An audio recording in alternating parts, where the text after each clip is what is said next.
Chapter 17, Yasin. You slightly spoiled things by shooting the Prime Minister, Alan Blunt said. But all in all, you are to be congratulated, Alex. You not only lived up to your expectations, you way exceeded them. It was late afternoon the following day, and Alex was sitting in Blunt's office at the Royal and General building on Liverpool Street, wondering just why, after everything he had done for them, the head of MI6 had to sound quite so much like a principal of a second-rate private school giving him a good report. Mrs. Jones was sitting next to him. Alex had refused her offer of a peppermint, although he was beginning to realize it was all the reward he was going to get. She spoke now for the first time since he had come into the room. You might like to know about the clearing up operation. Sure. She glanced at Blunt, who nodded. First of all, don't expect to read the truth about any of this in the newspapers, she began. We put a D notice on it, which means nobody is allowed to print anything. Of course, the ceremony at the Science Museum was being televised, but fortunately we were able to cut the transmission before the cameras could focus on you. In fact, nobody knows that it was a 14-year-old boy who caused all the chaos. And we plan to keep it that way, Blunt muttered. Why? Alex didn't like the sound of that. Mrs. Jones dismissed the question. The newspapers had to print something, of course, she went on. The story we've put out is that Sale was attacked by a hitherto unknown terrorist organization and that he's gone into hiding. Where is Sale? Alex asked. We don't know, but we'll find him. There's nowhere on earth he can hide from us. Okay, Alex sounded doubtful. As for the Stormbreakers, we've already announced that there's a dangerous product fault and anyone turning them on could get electrocuted. It's embarrassing for the government, of course, but they've all been recalled and we're bringing them in now. Fortunately, Sale was so fanatical that he programmed them so that the smallpox virus could only be released by the Prime Minister at the Science Museum. You managed to destroy the trigger, so even the few schools that have tried to start up their computers haven't been affected. It was very close, Blunt said. We've analyzed a couple of samples. It's lethal, worse even than the stuff Iraq was brewing up in the Gulf War. Do you know who supplied it? Alex asked. Blunt coughed. No. How about the submarine that I saw? Forget about the submarine. It was obvious that Blunt didn't want to talk about it. You can just be sure that we'll make all the necessary inquiries. What about Yasin Grigorovich? Alex asked. Mrs. Jones took over. We've closed down the plant at Port Talon, she said. We already have most of the personnel under arrest. It's unfortunate, though, that we weren't able to talk to either Nadia Vole or the man you knew as Mr. Grin. He never talked much anyway, Alex said. It was lucky that his plane crashed into a building site, Mrs. Jones went on. Nobody else was killed. As for Yasin, I imagine he'll disappear. From what you've told us, it's clear that he wasn't actually working for Sale. He was working for the people who were sponsoring Sale. I doubt they'll be very pleased with him. Yasin is probably on the other side of the world already. But one day, perhaps, we'll find him. We'll never stop looking. There was a long silence. It seemed that the two spy masters had said all they wanted, but there was one question that nobody had tackled. What happens to me? Alex asked. You go back to school, Blunt replied. Mrs. Jones took out an envelope and handed it to Alex. A check? Alex asked. It's a letter from a doctor explaining that you've been away for 3 weeks with the flu, a very bad flu. If anyone asks, he's a real doctor. You shouldn't have any trouble. You'll continue to live in your uncle's house, Blunt said. That housekeeper of yours, Jack whatever, will get her visa renewed and she'll continue to look after you. And that way we'll know where you are if we need you again. Need you again. The words chilled Alex more than anything that had happened to him in the past 3 weeks. You've got to be kidding, he said. No, Blunt gazed at him quite coolly. It's not my habit to make jokes. You've done very well, Alex, Mrs. Jones said, trying to sound more conciliatory. The Prime Minister himself asked us to pass on his thanks to you. And the fact of the matter is that it could be wonderfully useful to have someone as young as you, as talented as you, Blunt cut in, available to us from time to time. She held up a hand to ward off any argument. Let's not talk about it now, she said. But if ever another situation arises, maybe we can talk about it then. Yeah, sure. Alex looked from one to the other. These weren't people who were going to take no for an answer. In their own way, they were both as charming as Mr. Grin. Can I go? he asked. Of course you can, Mrs. Jones said. Would you like someone to drive you home? No, thanks. Alex got up. I'll find my own way. He should have been feeling better. If he took the elevator down to the ground floor, he reflected that he'd saved thousands of school children. He'd beaten Herod Sale, and he hadn't been killed or even badly hurt. So what was there to be unhappy about? The answer was simple. Blunt had forced him into this. In the end, the big difference between him and James Bond wasn't a question of age. It was a question of loyalty. In the old days, spies had done what they'd done because they loved their country, because they believed in what they were doing. But he'd never been given a choice. Nowadays, spies weren't employed. They were used. He came out of the building, meaning to walk up to the tube station, but just then a cab drove along and he flagged it down. He was too tired for public transport. He glanced at the driver, huddled over the wheel in a horribly knitted homemade cardigan, and slumped into the back seat. Cheyenne Walk, Chelsea, Alex said. The driver turned around. He was holding a gun. His face was paler than it had been the last time Alex saw it, and the pain of 2 bullet wounds was drawn all over it. But, impossibly, it was Herod Sale. If you move, you blitty child, I will shoot you, Sale said. His voice was pure venom. If you try anything, I will shoot you. Sit still, you're coming with me. The doors clicked shut, locking automatically. Herod Sale turned around and drove off, down Liverpool Street, heading for the city. Alex didn't know what to do. He was certain that Sale planned to shoot him. Anyway, why else would he have taken the huge chance of driving up to the very door of MI6 headquarters in London? He thought about trying the window, perhaps trying to get the attention of another car at a traffic light, but it wouldn't work. Sale would turn around and kill him. The man had nothing left to lose. They drove for 10 minutes. It was a Saturday and the city was closed. The traffic was light. Then Sale pulled up in front of a modern glass-fronted skyscraper with an abstract statue, 2 oversized bronze walnuts on a slab of concrete, outside the front door. You will get out of the car with me, Sale commanded. You and I will walk into the building. If you think about running, remember that this gun is pointing at your spine. Sale got out of the car first. His eyes never left Alex. Alex guessed that the 2 bullets must have hit him in the left arm and shoulder. His left hand was hanging limp, but the gun was in his right hand. It was perfectly steady, aimed at Alex's lower back. In. The building had swing doors and they were open. Alex found himself in a marble-clad hall with leather sofas and a curved reception desk. There was nobody here either.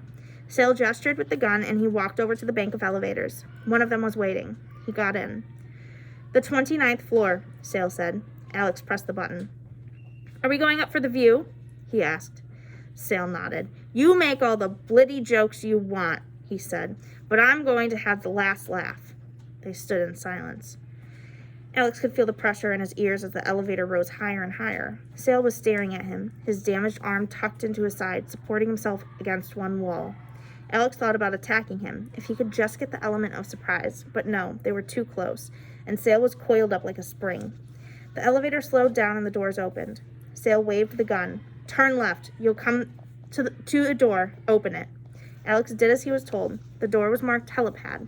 A flight of concrete steps led up. Alex glanced at Sale. Sale nodded. Up. They climbed the steps and reached another door with a push bar.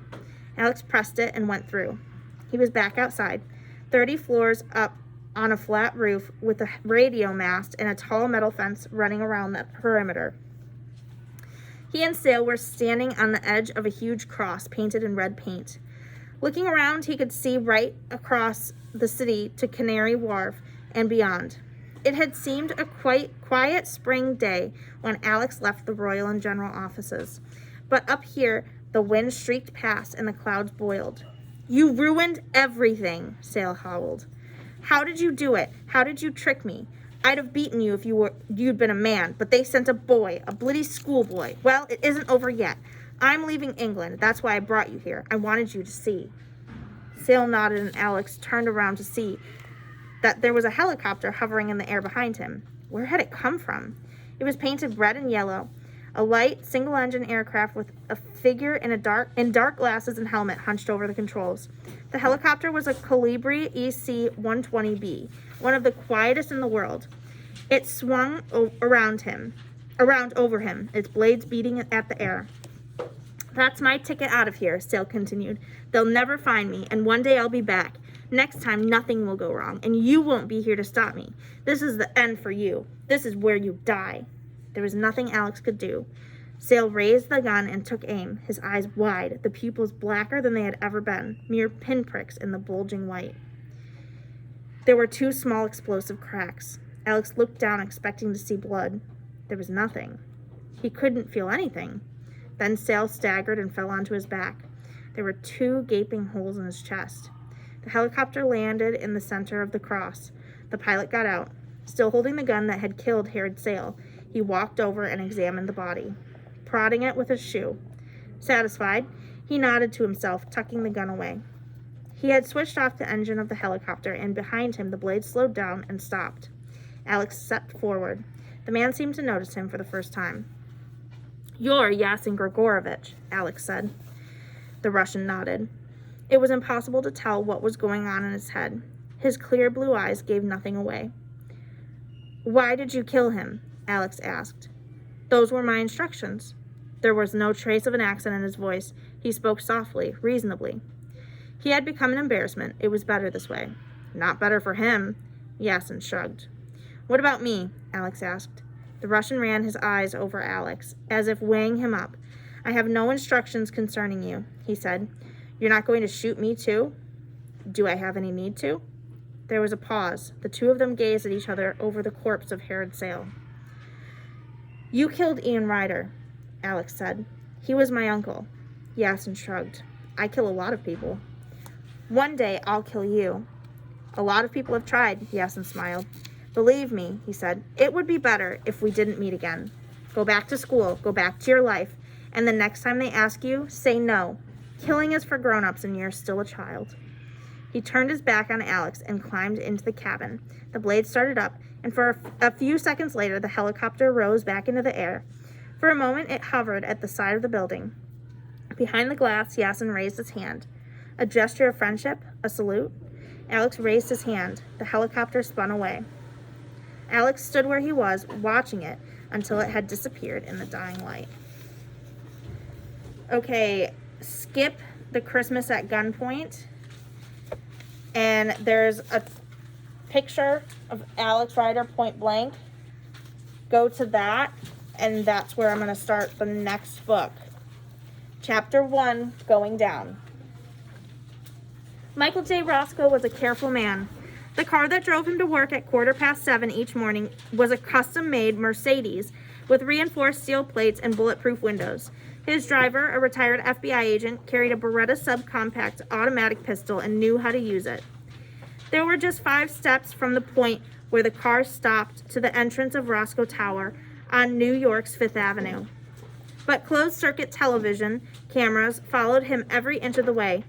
Once the automatic doors had slid shut behind him, a uniformed guard, also armed, watched as he crossed the foyer and entered his own private elevator. The elevator had white marble walls, a blue carpet, a silver handrail, and no buttons. Roscoe pressed his hand against a small glass panel. A sensor read his fingerprints, verified them, and activated the elevator. The door slid shut, and the elevator rose to the 16th floor without stopping. Nobody else ever used it, nor did it ever stop at any of the other floors in the building. At the same time, it was traveling up. The receptionist in the lobby was on the telephone, letting his staff know that Mr. Roscoe was on his way. Everyone who worked in Roscoe's private office had been hand-picked and thoroughly vetted. It was impossible to see him without an appointment. Getting an appointment could take 3 months. When you're rich, you have to be careful. There are cranks, kidnappers, terrorists, the desperate and the dispossessed. Michael J. Roscoe was the chairman of Roscoe Electronics and the 9th or 10th richest man in the world, and he was very careful indeed. Ever since his face had appeared on the front cover of Time magazine, the Electronics King, he knew that he had become a visible target. When in public, he walked quickly, with his head bent. His glasses had been chosen to hide as much as possible of his round, handsome face. His suits were expensive but anonymous. If he went to the theater or to dinner, he always arrived at the last minute, preferring not to hang around. There were dozens of different security systems in his life, and although they had once annoyed him, he had allowed them to become routine. But ask any spy or security agent, routine is the one thing that can get you killed. It tells the enemy where you're going and when you're going to be there. Routine was going to kill Michael J. Roscoe, and this was the day death had chosen to come calling. Of course, Roscoe had no idea of this as he stepped out of the elevator that opened directly into his private office. A huge room occupying the corner of the building with floor-to-ceiling windows giving views in two directions. Fifth Avenue to the east, Central Park just a few blocks north. The two remaining walls contained a door, a low bookshelf, and a single oil painting, a vase of flowers by Vincent van Gogh. The black glass surface of his desk was equally uncluttered. A computer, a leather notebook, a telephone, and a framed photograph of a 14-year-old boy. As he took off his jacket and sat down, Roscoe found himself looking at the picture of the boy. Blonde hair, blue eyes, and freckles. Paul Roscoe looked remarkably like his father had 30 years ago. Michael Roscoe was now 52 and beginning to show his age despite his year-round tan. His son was almost as tall as he was. The picture had been taken the summer before, on Long Island. They had spent the day sailing. Then they had a barbecue on the beach. It had been one of the few happy days they'd ever spent together. The door opened and a secretary came in. Helen Bosworth was English. She had left her home and, indeed, her husband to come and work in New York, and still loved every minute of it. She had been working in this office for 11 years, and in all that time she had never forgotten a detail or made a mistake. "Good morning, Mr. Roscoe," she said. "Good morning, Helen." She put a folder on his desk. The latest figures from Singapore, crossings on the R-15 organizer. "You have lunch with Senator Andrews at 12:30. I've booked the Ivy." "Did you remember to call London?" Roscoe asked. Helen Bosworth blinked. She never forgot anything, so why had he asked? "I spoke to Alan Blunt's office yesterday afternoon," she said. Afternoon in New York would have been evening in London. "Mr. Blunt was not available, but I've arranged a person-to-person call with you this afternoon. We can have it patched through to your car." "Thank you, Helen. Shall I have your coffee sent in to you?" "No, thank you, Helen. I won't have coffee today." Helen Bosworth left the room, seriously alarmed. No coffee? What next? Mr. Roscoe had begun his day with a double espresso for as long as she had known him. Could it be that he was ill? He certainly hadn't been himself recently, not since Paul had returned home from that school in the south of France. And this phone call to Alan Blunt in London? Nobody had ever told her who he was, but she had seen his name once in a file. He had something to do with military intelligence, MI6. What was Mr. Roscoe doing talking to a spy? Helen Bosworth returned. "Gentlemen." "Separate." Helen Bosworth returned to her office and soothed her nerves, not with coffee, she couldn't stand the stuff, but with a refreshing cup of English breakfast tea. Something very strange was going on, and she didn't like it. She didn't like it at all. Meanwhile, 60 floors below, a man had walked into the lobby area wearing gray overalls with an ID badge attached to his chest. The badge identified him as Sam Green, maintenance engineer with Express Elevators Incorporated. He was carrying a briefcase in one hand and a large silver toolbox in the other. He set them both down in front of the reception desk. Sam Green was not his real name. His hair, black and a little greasy, was fake, as were his glasses, mustache, and uneven teeth. He looked 50 years old, but he was actually closer to 30. Nobody knew the man's real name, but in the business that he was in, a name was the last thing he could afford. He was known merely as the gentleman. Just put it down. Like, on the floor.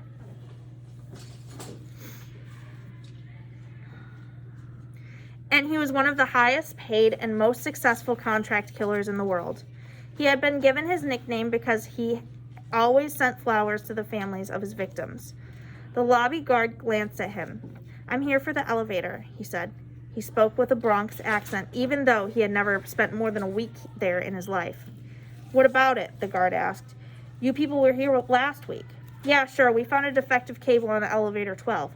It had to be replaced, but we didn't have the parts, so they sent me back." The gentleman fished in his pocket and pulled out a crumpled sheet of paper. "You want to call the head office? I've got my orders here."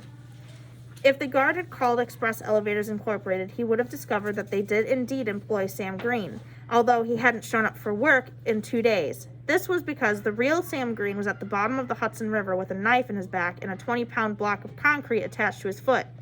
But the guard didn't make the call. The gentleman had guessed he wouldn't bother. After all, the elevators were always breaking down. There were engineers in and out of all the time. What difference would one more make? The guard jerked a thumb. "Go ahead," he said.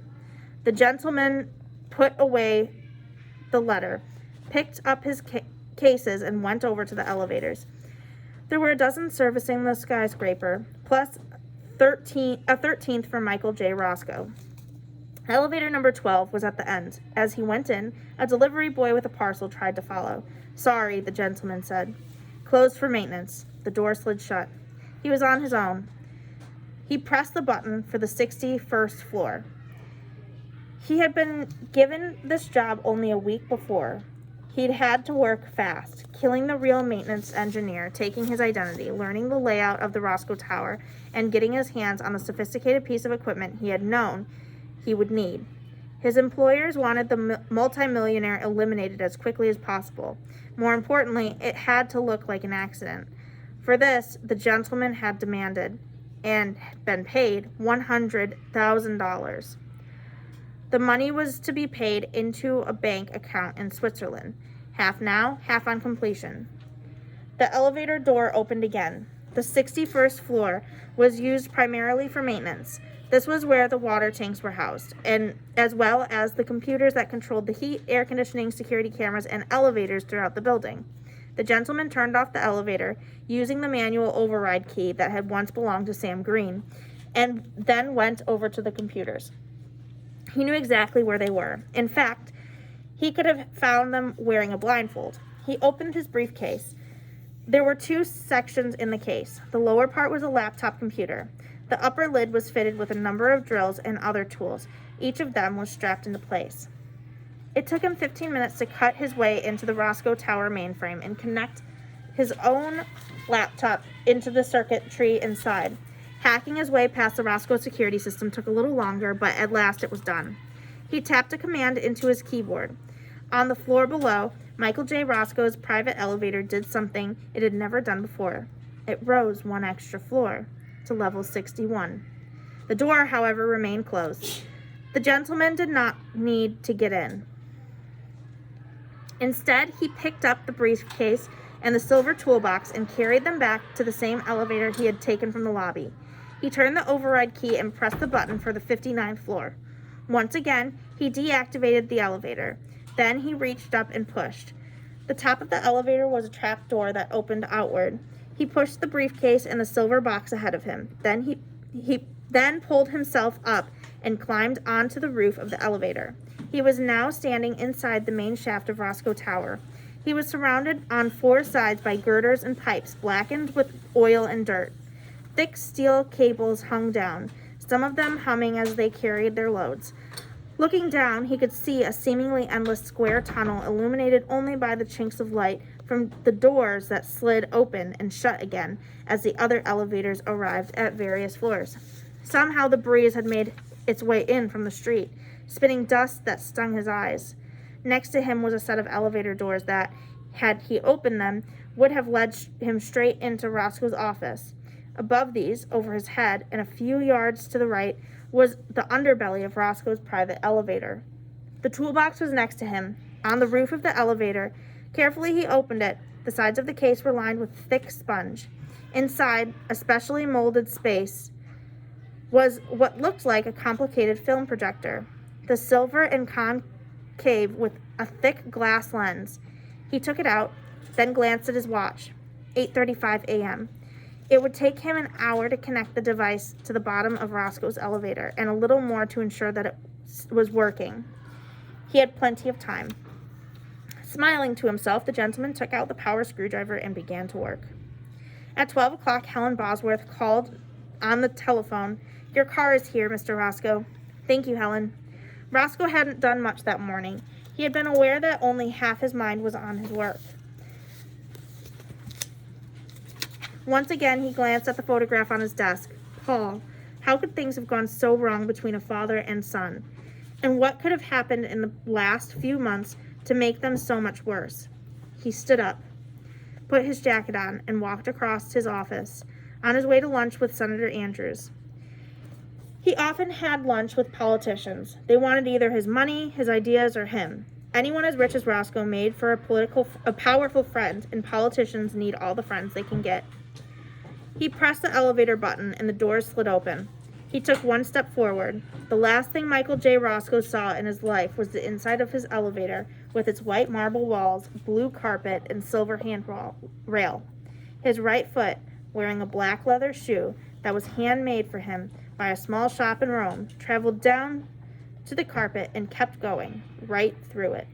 The rest of his body followed, tilting into the elevator and then through it. And then he was falling 60 floors to his death. He was so surprised by what had happened, so totally unable to understand what had happened, that he didn't even cry out.